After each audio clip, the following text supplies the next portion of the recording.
Welcome student, फिर से मैं आया हूँ एक नए वीडियो के साथ। और इस बार का डिस्कशन है सरफेस केमिस्ट्री 2019 के मेंस के दोनों शिफ्ट के सारे क्वेश्चंस को करते हैं वन बाय वन। तो आते हैं, सबसे पहला हमारे पास क्वेश्चंस है। एक मिनट जस्ट का थोड़ा सा व्यू बड़ा कर दें। पहला क्वेश्चन है हमारे पास कि the adsorption of a gas follows Freundlich adsorption isotherm. ये फ्रेंडलिच एड्जॉर्प्शन आइसोथर्म को फॉलो कर रहा है, राइट। तो पहले मैं आपको फ्रेंडलिच एब्जॉर्प्शन आइसोथर्म के बारे में बताता हूँ, ठीक है। अरे ये क्वेश्चन तो बहुत सिंपल है, एक लाइन में हो जाएगा। अगर सिर्फ क्वेश्चन का सोल्यूशन चाहिए तो सिंपल ये है, x बाई एम फ्रेंडलिच के अकॉर्डिंग होता है proportional to p raise to the power 1 by n। आप इसको इक्वलिटी करने के लिए x by m equal to k p raise to the power 1 by n कर दो, और उसके बाद दोनों साइड log ले लो। तो log x बाई एम हो जाएगा log of k plus 1 by n log of p, right. ये हमारे पास इक्वेशन आ गया लॉग लेने के बाद। अब जब ये इक्वेशन आ गया तो इसमें, इस इक्वेशन में आप अगर ऑब्जर्व करो तो इस क्वेश्चन में वाई एक्सिस पे, ये देखो ये वाई एक्सिस है, वाई एक्सिस पे इसको रखा गया है और एक्स एक्सिस पे इसको रखा गया है। तो इसका जो स्लोप है इट इज 1 बाई एन, यही स्लोप है। तो स्लोप हमारे इक्वेशन के अकॉर्डिंग, एक मिनट, हमारे इक्वेशन के अकॉर्डिंग जो स्लोप आ रहा है ये आ रहा है 1 बाई एन, और जो गिवन स्लोप है ये रहा वाई एक्सिस का यूनिट और ये एक्स एक्सिस का यूनिट है। तो इट इज 2/4। सॉल्व कर लो तो n की वैल्यू बहुत इजीली आ गई हमारे पास। ये 1/2 होने के बाद n की वैल्यू आ गई 2 कंपेयर करने के बाद। तो ये क्वेश्चन तो ऐसा ही हो गया कि यहाँ पे 2 पुट कर देंगे तो x proportional to p raise to p पे पावर 1/2। लेकिन ये चीज नहीं है, अब यहाँ पे हम फ्रेंडलिच की सारी कहानी देख लेते हैं। देखो फ्रेंडलिच का एक्सप्रेशन तो हमने देख लिया कि x बाई एम जो है p raise to the power 1 by n है, proportional to p raise to the power 1 by n है, ठीक है। तो इसका जो प्लॉट है वो इस टाइप का आता है, ये इंपॉर्टेंट है। Plot is very important. इसमें क्या होता है, प्लॉट इज लाइक दिस, ये ऐसा आता है। यहाँ पे x बाई एम को पुट किया गया है, यहाँ पे प्रेशर को पुट किया गया है। इसने तो लॉग के फॉर्म में दिया था इस ढंग से। इसको हम तीन पार्ट में डिवाइड करते हैं। पार्ट नंबर 1, ये इसमें आप देखोगे तो ये ऑलमोस्ट स्ट्रेट लाइन जा रहा है, इट इज स्ट्रेट लाइन। ये है लो प्रेशर का जोन, एलपी मैं लिख रहा हूँ लो प्रेशर को शॉर्ट में। उसके बाद यहाँ से यहाँ तक आता है मॉडरेट प्रेशर का जोन, एमपी, मॉडरेट प्रेशर का जोन। और ये फिर हो गया इससे आगे हाई प्रेशर का जोन। आप देखोगे जो लो प्रेशर के जोन में है एक्सप्रेशन ऐसे फॉलो हो रहा है, x by m proportional to p raise to the power 1, क्योंकि स्ट्रेट लाइन का एक्सप्रेशन आ रहा है। जब आप इसमें आ रहे हो हाई प्रेशर में, इजीली हम करते हैं, हाई प्रेशर में ये फ्लैट हो गया। आप कहोगे कि सर ये तो कांस्टेंट हो गया, चेक कर लो। यानी इनडिपेंडेंट x बाई एम कोई भी प्रेशर रखो उसकी वैल्यू कांस्टेंट है। यानी x by m independent of p हो गया, तभी पॉसिबल है जब p पे पावर 0 होगा। यानी 1 से 0 की p के पावर में यहाँ पे वैल्यू होनी है, x by m proportional to p raise to the power 1 by n यहाँ पे होगा इस पर्टिकुलर केस में। यानी इसको अगर हम सम अप करें, ठीक है, तो सम अप मैं यहाँ पे कर रहा हूँ। मैं इस वाले पार्ट को इरेज करता हूँ जो सॉल्यूशन का पार्ट था, सो दैट थोड़ी सी जगह निकल आए। देखो इंपॉर्टेंट क्या है इसमें सम अप करने में, कि अगर पूछा जाता है n की वैल्यू क्या होगी अलग अलग जोन में, तो अगर हमारे पास लो प्रेशर है, लो प्रेशर, तो लो प्रेशर में p का पावर है 1। तो p का पावर 1 का मतलब है कि 1 बाई n को 1 के इक्वल करोगे तो n की वैल्यू 1 आएगी लो प्रेशर में। जब आप मॉडरेट में आओगे, मॉडरेट से पहले हाई कर लेते हैं, हाई प्रेशर में अगर आप आओगे तो हाई प्रेशर में p से इंडिपेंडेंट है, यानी इसका पावर हाई प्रेशर जोन में आप चेक कर लो 0 है। तो 1 बाई n को अगर 0 को इक्वल करेंगे तो n has to be infinity, यानी इस केस में n की वैल्यू इन्फिनिटी होनी है। यानी मॉडरेट प्रेशर अगर आओगे, मॉडरेट प्रेशर में, तो n की वैल्यू इसी के बीच में लाई करेगी, यानी 1 से ग्रेटर एंड इंफिनिटी से लेस। तो ये भी इंपॉर्टेंट है जिसमें कि depending on the pressure zone आपसे n की वैल्यू पूछा जा सकता है। तो ये सारी कहानी मैंने बता दी। नेक्स्ट अब आते हैं अगले क्वेश्चन पे। देखो ये क्वेश्चन था, इसकी इंफॉर्मेशंस मैंने पहले ही लिख दी है, टोटली एनसीईआरटी बेस्ड है और आपको याद रखना है इस चीज को, ठीक है। मैं बताता हूँ क्या है पहली story, what is important thing in this. मैंने एनसीईआरटी से निकाल के जो जो एनसीईआरटी ने मेंशन किया था, पॉजिटिव सॉल्व और नेगेटिव सॉल्व्स की के एग्जांपल्स रख दिए यहाँ पे, ठीक है। ये है पॉजिटिव सॉल्व और नेगेटिव सॉल्व का। मैं थोड़ा सा व्यू लार्ज कर देता हूं इसका। ये रहा पॉजिटिव सॉल्व और नेगेटिव सॉल्व का एग्जांपल। इस चीज को आपको लिख लेना है। आप वीडियो को पॉज करके इसको जरूर लिख लोगे और टाइम टू टाइम देखते रहोगे। अभी आप देखोगे आने वाले बहुत सारे क्वेश्चन में ये आपको हेल्प करेगा डायरेक्ट। मैं थोड़ी सी जान पहचान करा देता हूं। जितने भी मेटल हाइड्रोक्साइड्स होते हैं they all are positive sol. और मेटल हाइड्रोक्साइड को लिखने का तरीका इंपॉर्टेंट है। ये लिख दे तो एग्जामिनर बहुत अच्छा, FeOH3 डायरेक्ट हाइड्रोक्साइड दिख रहा है आपको। नहीं तो इसको लिखने का ये भी तरीका है, Fe2O3.XH2, ऐसे एग्जामिनर लिख सकता है। ये ऑक्साइड का हाइड्रेटेड फॉर्म हो गया जो कि हाइड्रोक्साइड ही होता है। ऐसे ही Al2O3 लिख दे या AlOH3 लिख दे या Al2O3.XH2 लिख दे। सिमिलरली CrOH3 लिख दे या Cr2O3.XH2 लिख दे। ये सारे हाइड्रोक्साइड को लिखने के अलग अलग तरीके हैं, इसीलिए मैंने इसको लिया है। तो एक मेटल हाइड्रोक्साइड TiO2 याद रखना, टाइटेनियम ऑक्साइड। हीमोग्लोबिन, जो हमारा हीमोग्लोबिन होता है वो भी पॉजिटिव सॉल्व है। And basic dye, exclusively NCERT ने ये मेंशन किया हुआ मिथाइलिन ब्लू, तो ये आप जरूर याद रखोगे। बेसिक डाई मिथाइलिन ब्लू, ठीक है। एसिडिक डाई इस कैटेगरी में आ जाएगा नेगेटिव में, बेसिक डाई अगर होगा तो उस कैटेगरी में आएगा। अब आते हैं नेगेटिव सॉल्व के क्या क्या एग्जांपल दिए हैं। नेगेटिव सॉल्व के एग्जांपल में पहला तो जितने भी मेटल सॉल्व्स हैं वो सारे के सारे इस कैटेगरी में आने हैं। ये रहा पहला एग्जांपल मेटल सॉल्व्स के, जैसे गोल्ड का सॉल्व हो गया, सिल्वर का सॉल्व हो गया, कॉपर का हो गया, प्लैटिनम का हो गया। दूसरा जो सल्फाइड वाले सॉल्व्स हैं वो सेकंड एग्जांपल है। ये देखो ये सल्फाइड वाले मैंने रखे हैं, ठीक है। AS2S3 हो गया, CDS, यहाँ पे इसी का यूज किया गया है, ठीक है। Arsenic sulphide solve. अगर आपको ये नहीं पता रहेगा कि ये नेगेटिव सॉल्व है तो इस क्वेश्चन का आंसर नहीं कर पाओगे आप। तीसरा एसिडिक डाई, ठीक है, इयोसिन एंड कैंगो रेड, ठीक है, ध्यान रखना इयोसिन एंड कांगो रेड, ये एसिडिक डाई के एग्जांपल हैं, ठीक है। एनसीईआरटी ने मेंशन किया है, ठीक है। इस चीज को आपको ध्यान में रखना है। लेटेक्स, स्टार्च, गम, जेलेटिन, ये सारे के सारे आप ध्यान रखो प्लांट प्रोडक्ट्स हैं या कार्बोहाइड्रेट्स हैं, ऐसे कह लो आप। प्लांट प्रोडक्ट्स, लेटेक्स रबर का हो गया, स्टार्च आलू में होता है पता ही है, गम ये सब भी प्लांट से ही निकलता है, जेलेटिन, क्ले ये थोड़े से अलग हैं। तो ये नेगेटिव सॉल्व के एग्जांपल है, तो इसको आपको टाइम टू टाइम देखते रहना है। अब आते हैं, अब यहाँ पे कह रहा है कि कोएगुलेशन आर्सेनिक सॉल्व का, तो पहले ये आपको पता होना चाहिए कि इट इज नेगेटिव सॉल्व, ये नेगेटिव सॉल्व है। सॉल्यूशन लिखिए, सॉरी सॉल्व, नेगेटिव अगर सॉल्व है तो इस केस में हमें कैसा चाहिए, पॉजिटिव चाहिए होगा। देखो करता क्या है, जो नेगेटिव सॉल्व है, नेगेटिव जिसके ऊपर चार्ज है, सॉरी एक मिनट कलर चेंज करते हैं।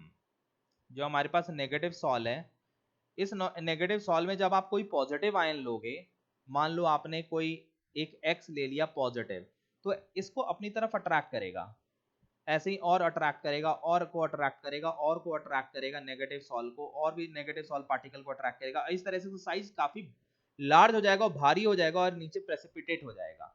इसी को हम कहते हैं कोएगुलेशन। तो अब अगर नेगेटिव सॉल्व है तो इसके प्रेसिपिटेशन के लिए हमें क्या लेना होगा, पहले तो आप कहोगे पॉजिटिव आयन चाहिए हमें। दूसरा चीज इसकी हाई चार्ज डेंसिटी चाहिए, high charge density. Now what is charge density? Charge density जो होता है, चार्ज डेंसिटी ये चार्ज बाय वॉल्यूम होता है।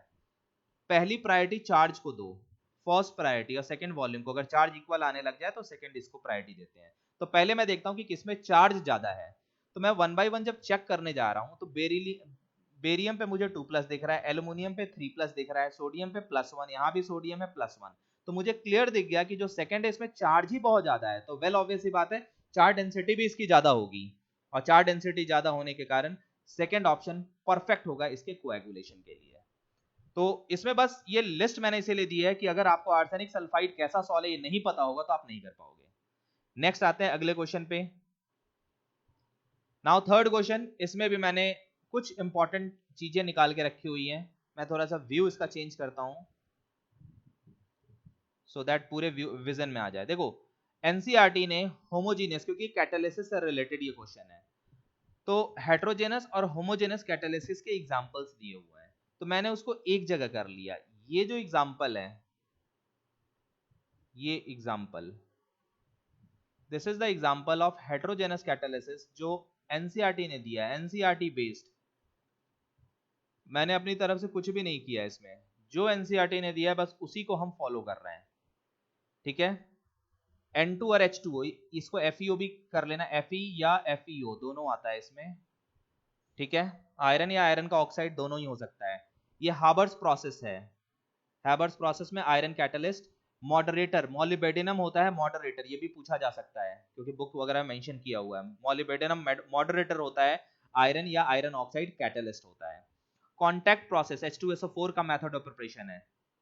कॉन्टैक्ट प्रोसेस, देखो कॉन्टैक्ट प्रोसेस में वेनेडियम पेंटॉक्साइड या प्लैटिनम होता है। कहानी सिंपल होती है, सल्फर को जला के SO2 बनाते हैं और SO2 को फिर ऑक्सीडाइज करते हैं और SO3 बनाते हैं, और इसी SO3 को H2SO4 में एब्जॉर्ब कराए के ओलियम बना लेते हैं, ठीक है। अगर 97% H2SO4 है तो 98% कंसंट्रेशन हाई हो जाएगा, अगर 100% है तो ये ओलियम बन जाएगा H2S2O7। यही होता है पूरा प्रोसेस, इसको कहते हैं कॉन्टैक्ट प्रोसेस। तो इसमें वेनेडियम पेंटॉक्साइड कैटलिस्ट है। ये हेटेरोजेनस है, हेटेरोजेनस का सीधा सा मतलब है रिएक्टेंट का फेज और कैटलिस्ट का फेज अलग होना चाहिए। नेक्स्ट, अमोनिया और O2 का रिएक्शन, इसमें NO, ये ओस्टवाल मेथड है HNO3 बनाने का, पूरा चेन मैंने लिख दिया है। ये NO प्लस H2O बनता है, इसमें प्लैटिनम रोडियम कैटलिस्ट होता है, ठीक है। प्लैटिनम RH, ये RH है, प्लैटिनम रोडियम कैटलिस्ट, ठीक है। तो ये भी हेटेरोजेनस कैटालिसिस है, ये RH है।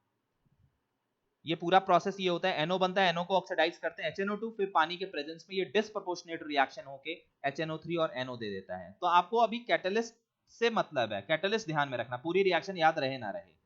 फिर एक ये एनसीईआरटी ने मेंशन किया है CO प्लस H2 अलग अलग कैटलिस्ट में, ठीक है, ये अलग अलग प्रोडक्ट देता है। जैसे निकल कैटलिस्ट लेंगे तो मीथेन प्लस H2O देगा।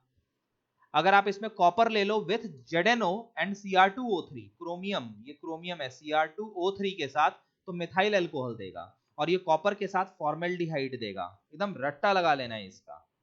तो ये स्टोरी है। और होमोजीनियस कैटलिस्ट मतलब जिसमें रिएक्टेंट का और कैटलिस्ट का फेज सेम हो जाए, ये पूरी स्टोरी मैंने लिख रखी है। ये 3 केसेस है एनसीईआरटी में। Sulphur plus O2, NO catalyst gas है, SO3 बना देगा। ये सारे भी गैस हैं, ये SO3 बनाएगा। एस्टर है, एस्टर की हाइड्रोलाइसिस का केस है, ये CH3 लिखा हुआ है। एस्टर की हाइड्रोलाइसिस, इसमें HCl लेते हैं, तो ये भी एक्वस, ये भी एक्वस और ये भी एक्वस, इसीलिए होमोजीनियस में आ गया। हाइड्रोलाइसिस के बाद CH3COH एंड मिथाइल अल्कोहल बनेगा। Glucose, aqueous solution of glucose है, और इसमें आप एसिड डालोगे तो, सॉरी ये सुक्रोज है, C12H22O11 सुक्रोज है, इसकी हाइड्रोलाइसिस कराओ एसिडिक मीडियम में तो ग्लूकोज प्लस फ्रुक्टोज बनेगा, ठीक है। इसमें भी जो कैटलिस्ट है H2SO4 वो भी उसी के फेज में है। एक नोट करके ये मैंने लिख दिया क्योंकि ये एनसीईआरटी ने मेंशन किया हुआ है जियोलाइट के बारे में, तो इससे भी, क्योंकि आजकल मेंस में बहुत सारे शिफ्ट हो रहे हैं तो बहुत सारे क्वेश्चंस ही फ्रेम कर दे रहे हैं। तो जियोलाइट पहला तो हनीकॉम्ब स्ट्रक्चर होता है इसका। कहाँ यूज होता है? तो क्रैकिंग रिएक्शन एंड आइसोमराइजेशन इन ये पेट्रोकेमिकल इंडस्ट्री, पीआई का मतलब है पेट्रोकेमिकल इंडस्ट्रीज में क्रैकिंग रिएक्शन कराते हैं, कार्बन की आइसोमराइजेशन कराया जाता है, और इसको कहा जाता है ZSM5। ये कोड वर्ड है, याद रखना, ZSM5, जियोलाइट, पहला लेटर Z से। और जियोलाइट का फॉर्मूला भी ध्यान रखना, Na2Al2Si2O8, एल्यूमिनोसिलिकेट होते हैं ये, दीज आर एल्यूमिनोसिलिकेट, Na2Al2Si2O8। और ZSM5 का रोल एक एनसीईआरटी ने मेंशन किया, मैंने दे दिया, alcohol will get converted into petrol, ये बहुत इंपॉर्टेंट रिएक्शन है। तो बस इतनी कहानी आप याद रखो, ठीक है ना। अब सारे क्वेश्चंस अपने आप हो जाएंगे, कोई भी मेंशन, तो इस लिस्ट को रख लेना अपने सामने और टाइम टू टाइम देखते रहना। अच्छा, होमोजेनियस कैटलिस्ट ये 3 एग्जांपल, हेटेरोजेनस ये 4 एग्जांपल, और जियोलाइट के बारे में। तो अब आते हैं इस प्रेजेंट क्वेश्चन का आंसर कैसे करेंगे। Which one is not a example of heterogeneous catalysis? कौन heterogeneous catalysis का एग्जांपल नहीं है? ओस्टवाल प्रोसेस है, सामने ही लिखा हुआ है, ये रहा ओस्टवाल प्रोसेस, ठीक है। कंबशन ऑफ कोल, भाई इसमें तो कोई कैटलिस्ट, मैंने बचपन से देखा है कि कोयले को हमने जलाया है तो कोई कैटलिस्ट यूज नहीं किया है, तो ऑप्शन तो यही फिट लग रहा है। सबको वेरीफाई करते हैं। हाइड्रोजनेशन ऑफ वेजिटेबल ऑयल, ये वही सब है रिएक्शन, देखो CH2 ऑर्गेनिक वाला, जिसको कि आप H2 और प्लैटिनम के प्रेजेंस में ट्रीट करके हाइड्रोजनेट करते हो, ये वही रिएक्शन है, ठीक है। तो इसमें भी प्लैटिनम कैटलिस्ट आता है जो कि सॉलिड है, इन सबका गैस होता है फेज। तो हाइड्रोजनेशन जो कराया जाता है, वेजिटेबल ऑयल ये सारे के सारे अनसैचुरेटेड एल्कीन होते हैं जो हाइड्रोजनेशन के बाद एल्केन में कन्वर्ट होते हैं। हाबर्स प्रोसेस सामने लिखा हुआ है, अमोनिया का मेथड। ठीक है, तो इतनी कहानी आपको ध्यान में रखनी है। तो ये सारे के सारे हाइड्रोजनस हैं, यही एक हाइड्रोजनस नहीं है, तो हमारा ऑप्शन यही मार्क होगा, दिस इज आवर ऑप्शन। ठीक है, नेक्स्ट आते हैं अब अगले क्वेश्चन पे, फोर्थ पे। This is the fourth question. चलो, ये कह रहा है कि haemoglobin is example of what. Haemoglobin and gold salt दोनों। तो हेमोग्लोबिन पहले ही लिस्ट मैंने जो दी थी उसमें आप जाके रेफर कर लेना कि होमोग्लोबिन पॉजिटिव सॉल्ट का एग्जांपल है, और गोल्ड जितने भी मेटल के सॉल्ट्स थे वो सारे नेगेटिव थे, ये पहले ही मैंने मेंशन कर दिया। तो positively and negatively charge salts. देखो उस लिस्ट को याद रखने से उसी शिफ्ट में एक और क्वेश्चन हम कैच हो गया। ठीक है, नेक्स्ट आते हैं अब। An example of solid sol is. देखो सॉलिड सॉल का एग्जांपल, तो मैं यहाँ पे आपको एक इंफॉर्मेशन भी दे देता हूँ। जेमस्टोन, यही है इसका आंसर। देखो जेमस्टोन है क्या, याद रखना, दो एनसीईआरटी ने मेंशन किए हुए, मैं उसी जेमस्टोन के बारे में आपको बता रहा हूँ। क्या मेंशन किया है, Al2O3 के बारे में मेंशन किया, मैंने मेटलर्जी वाले में बताया है कि इसमें अगर क्रोमियम इंप्योरिटी होगी, ये इंप्योरिटी है ध्यान रखना, क्रोमियम इंप्योरिटी होगी तो ये रूबी होता है, और अगर इसी Al2O3 में कोबाल्ट इंप्योरिटी होगी तो ये सफायर होगा, दिस इज सफायर। ठीक है, तो इसको सफायर कहेंगे। तो ये आपको ध्यान में रखना है, ये ऐसे भी मेटलर्जी में भी पूछा गया है, ये एनसीईआरटी ने यही दो एग्जांपल्स हैं। तो ये सॉलिड है, इकलौता आपको दिख रहा है, ठीक है, यही सॉलिड है। ठीक है, बटर ये तो लिक्विड इन सॉलिड होता है, liquid in liquid hair cream, ये आप देख लेना। ठीक है ना, तो ये लिस्ट इंपॉर्टेंट है। नेक्स्ट आते हैं, कोलाइड चीज। देखो सभी में बता दो, जितने भी चीज बटर ये सब हैं, चीज जो यहाँ पे दिया है, बटर, इन सभी में एक चीज कॉमन होता है, लिक्विड डिस्पर्स्ड होता है सॉलिड में, फैट में, फैट इज सॉलिड, तो लिक्विड डिस्पर्स्ड इन सॉलिड ये होता है। मिल्क लिक्विड एंड लिक्विड होता है, लिक्विड प्लस लिक्विड। स्मोक, इसमें डस्ट के पार्टिकल, जो आप राख होता है ना जिसको एशेस, ठीक है, वो फ्लोट कर रहा होता है एयर में, तो इसमें सॉलिड इन एयर ये आना है। ठीक है, तो इसी से हमें कैच हो जाएगा ये क्वेश्चन, तो second option is correct. Next आते हैं अगले क्वेश्चन पे।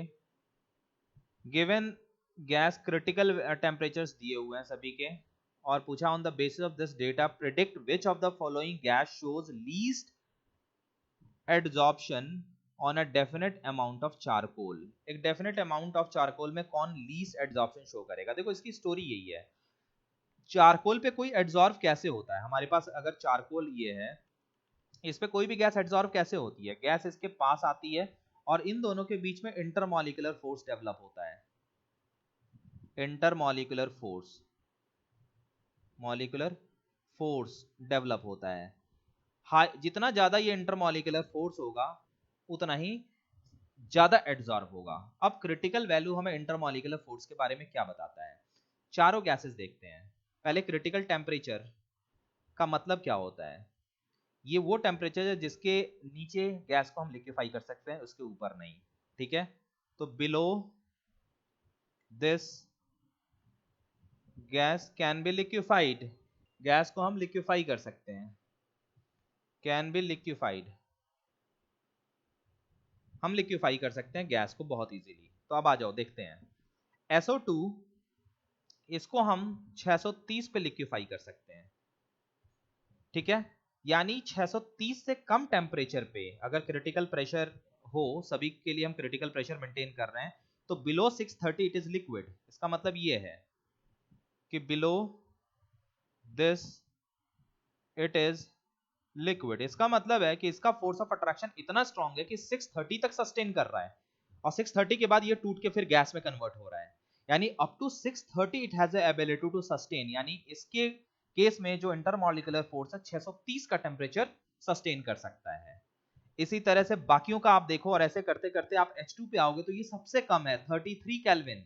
इसका मतलब है ये इससे ऊपर में गैस होगा और इससे नीचे में ये लिक्विड रहेगा क्रिटिकल प्रेशर पे। तो इसका मतलब ये सबसे कम है, वेरी लेस, ये इसके नीचे लिक्विड होगा, बिलो दिस वही कहानी, इट इज लिक्विड। तो इससे हम क्या कंक्लूड कर रहे हैं कि इसका फोर्स इतना कमजोर है कि 33 केल्विन के ऊपर ही सस्टेन नहीं कर पा रहा है, वहीं पे टूट जा रहा है। यानी ये सबसे हाई टेम्परेचर तक सस्टेन कर रहा है, इसका फोर्स लिक्विड बना रह रहा है, इसीलिए इसका इंटरमॉलिक्यूलर फोर्स स्ट्रांग होगा और इसीलिए इसका एड्सॉर्प्शन सबसे ज्यादा होगा। तो इसने पूछा है लीस्ट अमाउंट ऑफ एड्सॉर्प्शन, इसलिए H2 आ जाएगा क्योंकि इसकी क्रिटिकल टेम्परेचर कम है, इसका फोर्स कम होगा। तो ये पूरी स्टोरी है।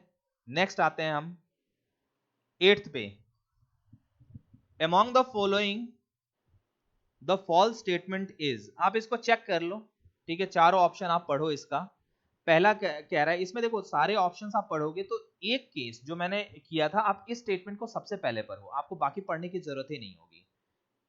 देखो बहुत सारे ऐसे इंफॉर्मेशन होते हैं जो आपको नहीं पता होंगे एग्जाम में, ठीक है, और इनफैक्ट ऐसे नए इंफॉर्मेशन आ जाएंगे तो मुझे भी नहीं पता होंगे, तो आप क्या करोगे, लेकिन ये इंफॉर्मेशन आपको पता है। वहां पे मैंने लिस्ट में दिया था बिगिनिंग में, लेटेक्स जो है, ठीक है, वो नेगेटिवली चार्ज कोलाइड्स है, ठीक है, it is negatively charge, positively नहीं है, ये वहां पे मेंशन किया हुआ, और ये एनसीईआरटी ने मेंशन किया है। ये मैं अभी स्क्रॉल करके एक बार ऊपर पहुंचाता हूं आपको, यहाँ पे है क्वेश्चन नंबर 1 में है, ये देखो लेटेक्स नेगेटिवली चार्ज वाले में आ रहा है लेटेक्स यहाँ पे, तो इसीलिए इसी से ये क्वेश्चन क्रैक हो जाएगा, ठीक है, ये रहा। तो अब बाकी जो है उसको आप एज ए इंफॉर्मेशन भी नोट कर सकते हो कि चलो ये इंफॉर्मेशन हमें मिला, इसमें आधी से ज्यादा चीजें आपको पता हैं, जो नहीं पता होगा इंफॉर्मेशन की तरह मिला, लेकिन इसी ने क्वेश्चन को क्रैक कर दिया। चलो नेक्स्ट क्वेश्चन पे आते हैं, इसमें ज्यादा कुछ डिस्कस करने लायक नहीं है। अगला क्वेश्चन है 9th, ये देखो ये फिर से रिपीटेड क्वेश्चन है उसी तरह से, ठीक है, तो ये आप खुद भी कर सकते हो, सिंपल है, इसमें भी वही करना है, स्लोप बदल दिया है, तरीका बदल गया है। फिर मैं लिखूंगा x by m proportional to p raise to the power 1 by n, equal करने के लिए इसको k लेंगे और उसके बाद दोनों साइड हम log अगर ले लें तो log x बाई एम जो होगा it is equal to log of k plus 1 by n log of p, यानी स्लोप 1 बाई n जो स्लोप है इसको इक्वल हम करेंगे यहाँ के स्लोप के यानी 2/3 के, तो यहां से आपको पता चल जाएगा कि 1/n की वैल्यू 2/3 है, इसको जाके 1/n की वैल्यू यहां रख दो तो एक्सप्रेशन आ जाएगा, तो p पे power 2/3 will be the answer, first option आ गया। नेक्स्ट कह रहा है 0.27 gram of a long chain fatty acid was dissolved in 100 centimeter cube of hexane. Okay, 10 ml of this solution is added drop wise to the surface of water in a round watch glass. Hexane evaporates and a monolayer is formed. देखो question पहले समझो क्या कह रहे हैं, पहले तो ये एक इंफॉर्मेशन हमारे पास थी, बस ये एक इंफॉर्मेशन है, इस इंफॉर्मेशन का रोल यही है कि 10 ml में कितना होगा ये हमें पता चलेगा क्योंकि हमने यूज 10 ml किया है। तो पहला चीज तो ये है कि 100 ml जो सोल्यूशन है हैज 0.27 ग्राम, तो इसीलिए 10 ml में आप यूनिटरी मेथड से निकालोगे तो 0.027 ग्राम आ जाएगा, तो इसका मतलब इतना ग्राम हमने लिया है। अब इतने ग्राम को आपने एक सरफेस के ऊपर जो कि राउंड दिया हुआ है उसके ऊपर आपने इसको ऐड किया, तो इसने एक मोनोलेयर फॉर्म कर दिया, इस ढंग से उसने एक मोनोलेयर फॉर्म कर दिया, इसके ऊपर मोनोलेयर फॉर्म किया, ठीक है, ऐसे एक लेयर बन गया, मैं इसको ऐसे ऐसे कर देता हूँ, मोनोलेयर पूरी तरह से फॉर्म हो गया इसके ऊपर, ठीक है।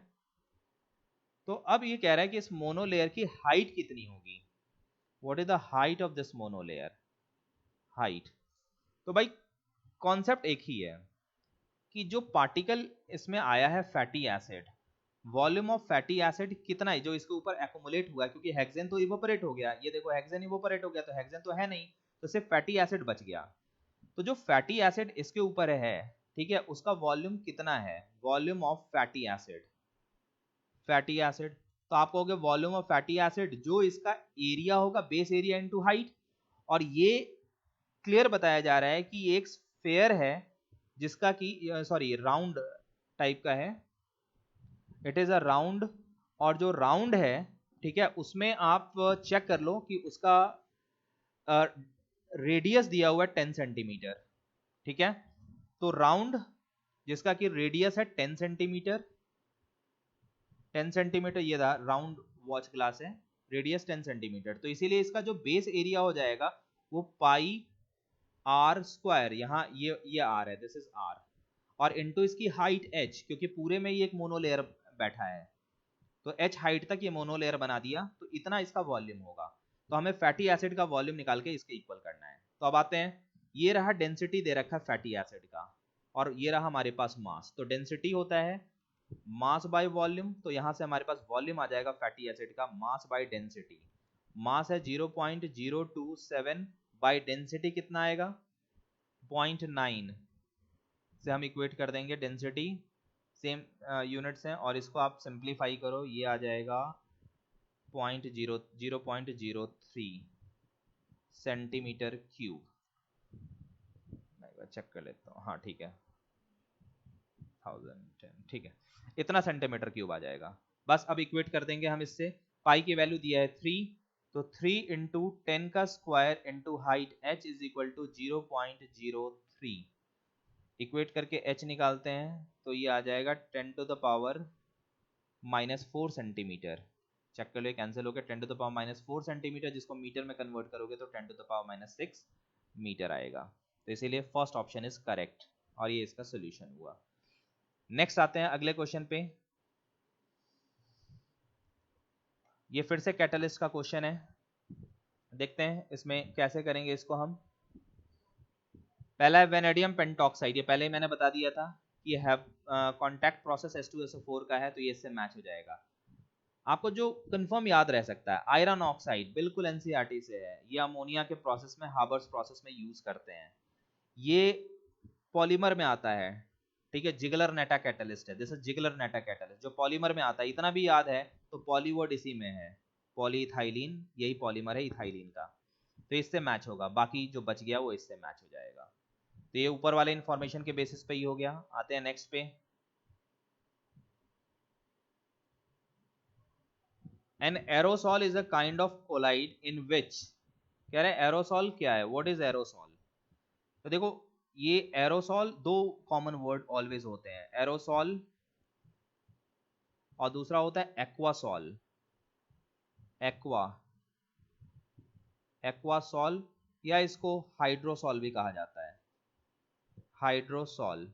अब एक्वासॉल का मतलब आप समझो क्या होता है, एक्वासॉल, एक्वा का मतलब होता है एयर, एयर, इसका मतलब इसमें डिस्पर्सन मीडियम, बस एक ही चीज फिक्स है, इधर क्या होगा नहीं पता, डिस्पर्सन मीडियम जिसमें ये डिस्पर्स होगा, डिस्पर्सन मीडियम एयर होना है। सिमिलरली इसमें इधर क्या होगा डिस्पर्स फेज, वो नहीं पता हमें, क्योंकि कोई भी सॉल्व में दो चीज होता है, एक मीडियम होता है जिसमें पार्टिकल्स को कोलाइडल डायमेंशन के पार्टिकल को तैरा रहे होते हैं, तो जो कोलाइडल डायमेंशन का पार्टिकल होता है उसको कहते हैं डिस्पर्स फेज, और जो जिसमें वो तैर रहा होता है उसको कहते हैं डिस्पर्सन मीडियम। तो अगर ये है तो इसका मतलब डिस्पर्सन मीडियम, यहाँ पे डिस्पर्सन मीडियम ये पानी होना है, वाटर H2O होना है, ये दो वर्ड याद रखना। तो खैर इसने हमें डिस्पर्स इन ये देखना है, तो ये गैस यहाँ पे दिया, इधर कुछ भी हो सकता है, सॉलिड लिक्विड कुछ भी हो सकता है, सभी को हम एरोसॉल ही कहेंगे। तो फर्स्ट इज करेक्ट इस केस में। आते हैं नेक्स्ट, कह रहे 10 ml of surfactant, 10 ml of 0.1 molar surfactant, ये क्वेश्चन फिर से स्टेशियोमेट्री का ही क्वेश्चन या मैथमेटिक्स का कह लो। Surfactant solution forms a monolayer covering 0.24 centimeter square of polar substrate, ठीक है। देखो ये क्या कह रहे हैं, its polar head is approximately a cube, what is the edge length। देखो ऐसे कह रहा है कि एक हमारे पास सरफेस है जिसका कि एरिया दिया हुआ है, एरिया 0.24 सेंटीमीटर स्क्वायर, इसके ऊपर जो पोलर हेड है वो ऑक्युपाई कर रहा है, और पोलर हेड एक क्यूब मतलब बेसिकली क्यूब है, तो क्यूब को आप कहीं भी रखोगे तो जो कांटेक्ट पे आएगा वो एक स्क्वायर, उसका एक सरफेस आएगा कांटेक्ट पे जो कि स्क्वायर होगा। तो ऐसे इसके ऊपर से एक क्यूब रखा, फिर दूसरा क्यूब, तीसरा क्यूब, ऐसे करते करते करते करते ये पूरे को कवर कर ले रहा है। ये चीज हमें बताया जा रहा है, ठीक है।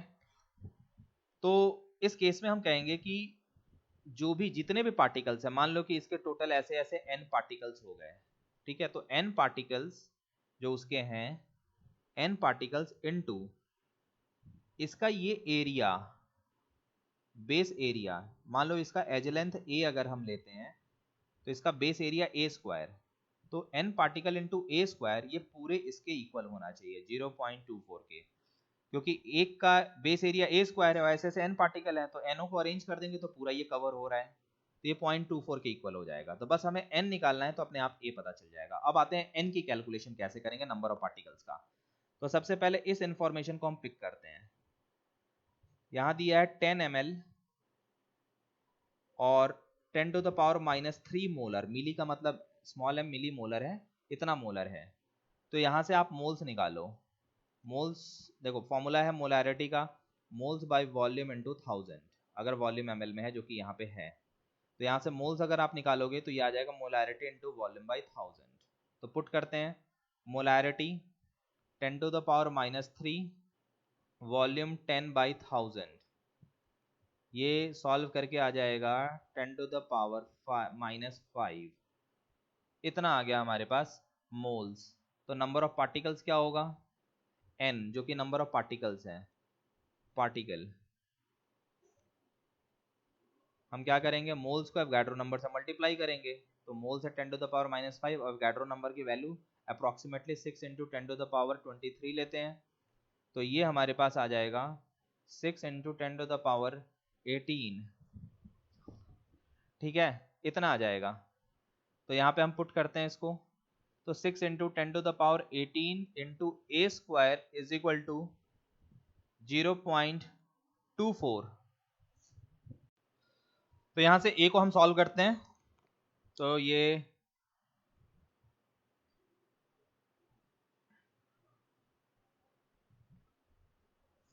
0.04 आ जाएगा, 0.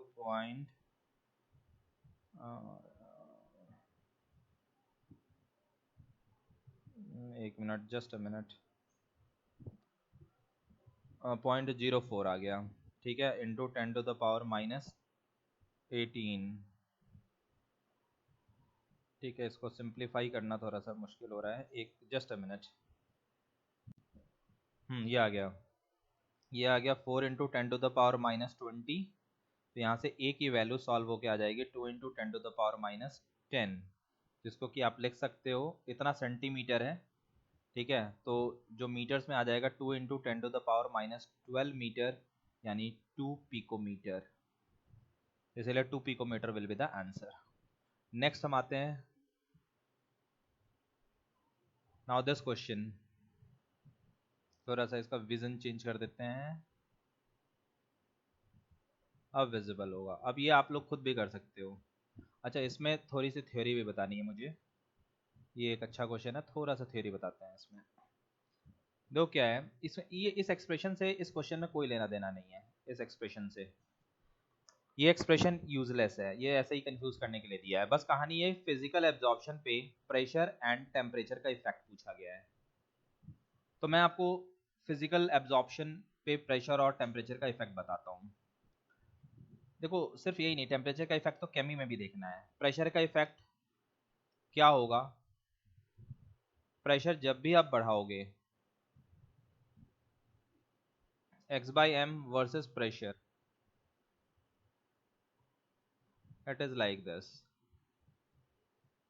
यही आएगा केस, ठीक है। तो जैसे जैसे आप बढ़ाओगे प्रेशर को, ठीक है, ये बढ़ता जाएगा और उसके बाद एक सर्टेन प्रेशर के बाद ये कांस्टेंट हो जाएगा, जो हमने केस फर्स्ट में किया था फिजियो। नाउ टेम्परेचर का इफेक्ट देखते हैं।